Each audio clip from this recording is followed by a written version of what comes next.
नमस्कार, मेरा नाम डॉक्टर सुरेखा भार्गव है।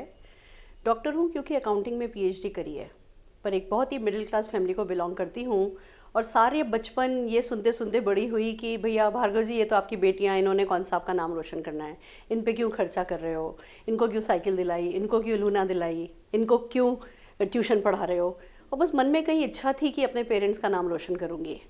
बहुत पढ़ाई करी, शादी हुई मेरी एक चार्टर्ड अकाउंटेंट से, दिल्ली आ गई। अच्छी हमसे थोड़ा अपर क्लास फैमिली थी, भगवान का दिया सब कुछ था, खुशी नहीं थी।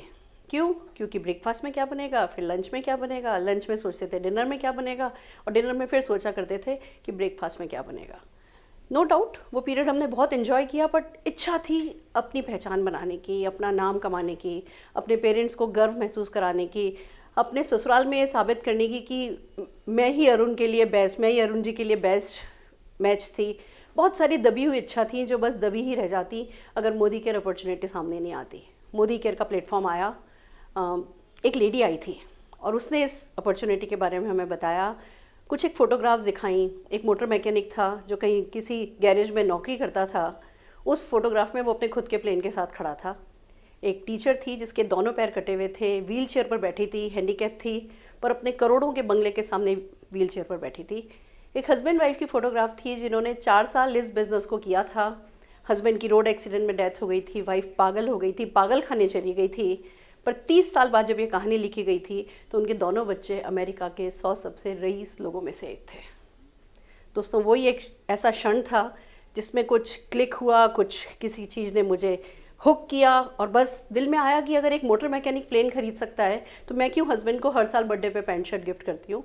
मैं भी कुछ कार, कुछ लैपटॉप, कुछ अच्छी अच्छी चीज़ें गिफ्ट कर सकती हूँ। अगर एक हैंडीकैप टीचर कर सकती है तो मैं क्यों नहीं कर सकती हूँ। मेरे तो भगवान की दया से हाथ पैर सही सलामत है, और अगर कोई 4 साल इस बिज़नेस को करके अपनी अगली पीढ़ी को अमेरिका के 100 सबसे रईस लोगों में शामिल कर सकता है तो मैं 20 साल कर लूँगी, पर मुझे भी हिंदुस्तान की 100 सबसे रईस औरतों में शामिल होना है। कहते हैं ना सरस्वती बैठती है, शायद वही हुआ था मेरे साथ। सोचा, बोलना शुरू किया, इस सपने को लोगों को बताना शुरू किया, सबने मजाक बनाना शुरू किया, पर खुशनसीबी ये थी कि घर वालों ने साथ दिया। मेरे इन-लॉज़ ने, मेरे पेरेंट्स ने, मेरे 2.5 साल के बच्चे ने मेरा सपोर्ट किया। और दोस्तों आज अभी भी मैं नहीं जानती कि वो जो 100 हिंदुस्तान की सबसे रईस औरतें हैं उसमें से जो सबसे नीचे 100वीं है वो कितना कमाती है। मुझे नहीं पता और शायद मुझे जानने की ज़रूरत भी नहीं है, क्योंकि इरादे, क्योंकि हौसले ज़्यादा मायने रखते हैं।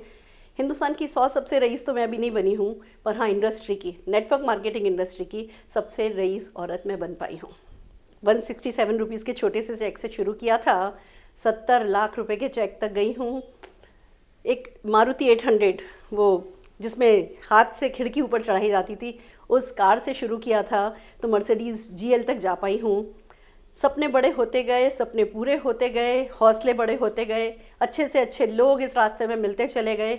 समझ में आया कि आप लाइफ ऑफ सिग्निफिकेंस लीड कर सकते हो, आप दूसरों की ज़िंदगी को छू सकते हो, आप लोगों को सफल होना सिखा सकते हो, आप एक सार्थक जीवन जी सकते हो। तो नशा सा चढ़ गया, मज़ा आने लगा, फॉरेन ट्रिप एंजॉय करने लगे, अच्छा सा घर बना लिया, बच्चे को पढ़ाया लिखाया। एक आइडियल लाइफ होती है ना जो कोई जीना चाहता है, वो लाइफ हम जीने लगे, अच्छी लाइफ थी। ऐसे में दोस्तों एक ऐसा हादसा ज़िंदगी में हुआ जिसने सब कुछ बदल के रख दिया। मेरे हस्बैंड अरुण भार्गव, जो कि अपने हर प्रेजेंटेशन में कहा करते थे कि मैकडॉनल्ड का मालिक देखो रे क्रॉक 6 फीट ज़मीन के नीचे दफन है, फिर भी हर दिन $1 बिलियन पर मंथ कमाता है, फिर भी हर दिन $1 बिलियन पर मंथ कमाता है। वो हर प्रेजेंटेशन में ये कहानी बताते थे और बताते थे कि नेटवर्क मार्केटिंग के थ्रू परमानेंट इनकम कमाई जा सकती है। हम भी वो कमाना चाहते थे, पर हमें नहीं पता था कि हम उसकी इतनी बड़ी कहानी हम बन पाएंगे, उसका इतना बड़ा डेमोन्स्ट्रेशन हम कर पाएंगे। दोस्तों 11 साल पहले मेरे हस्बैंड को, अरुण भार्गव जी को, ब्रेन हेमरेज हुआ। 11 साल वो बेड पर रहे, वो पैरालाइज रहे, डिसेबल रहे, पर खुश रहे, राजा जैसे लेटे थे, क्योंकि मोदी केयर करके लेटे थे। परमानेंट इनकम आती गई। बीच में 6 साल जब मैं उनकी सेवा कर रही थी, उस समय भी हमारी लगभग 5 लाख रुपए महीने की इनकम थी। वो हर महीने बिना कुछ किए घर आ जाती थी। तब पता चला कि परमानेंट इनकम क्या होती है, पैसिव इनकम क्या होती है। मेरे हस्बैंड हमेशा कहते थे समझ आए तो कर लो, नहीं समझ आए तो भी कर लो, पसंद आए तो कर लो, नहीं पसंद आए तो भी कर लो। उन्होंने किया। एक चार्टर्ड अकाउंटेंट होते हुए, अपनी ईगो बड़ी सी होते हुए, इस बिना किसी इन्वेस्टमेंट को, बिज़नेस को करना बिना किसी इन्वेस्टमेंट को बिज़नेस को करना, समझना भी उनके लिए आसान नहीं था, पर उन्होंने समझा, उन्होंने किया।